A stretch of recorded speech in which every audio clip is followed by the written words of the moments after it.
Bonjour à tous, on commence ce JT avec ce rétro-pédalage qui devrait faire plaisir aux auto-entrepreneurs exemptés de TVA.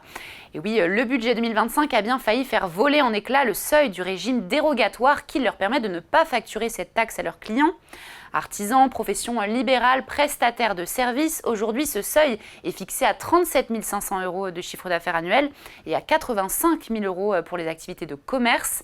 Le gouvernement prévoyait ainsi un abaissement du seuil à 25 000 €, quel que soit le secteur d'activité, soit 250 000 micro-entrepreneurs supplémentaires.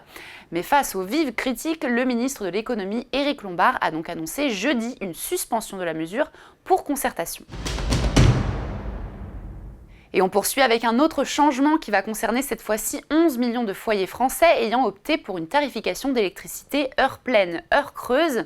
Entre le mois de novembre et la fin de l'année 2027, la Commission de régulation de l'énergie a donc annoncé que les heures creuses seraient déplacées dans la journée.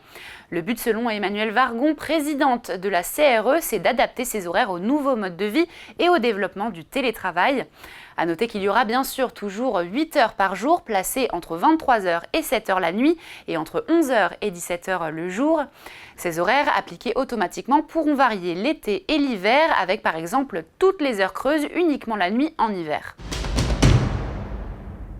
Et on termine ce JT de la semaine avec le tsunami des petits colis à moins de 150 € venus à 90% de Chine et commandés sur les plateformes de vente en ligne. Alors que Bruxelles a ouvert récemment une enquête contre Shein qui connaît une croissance fulgurante dans toute l'Europe, la Commission européenne étudie une taxation supplémentaire pour les petits colis aujourd'hui exemptés. Concrètement, pour une commande à 20 €, 2 € en plus seront donc ajoutés au montant de la facture.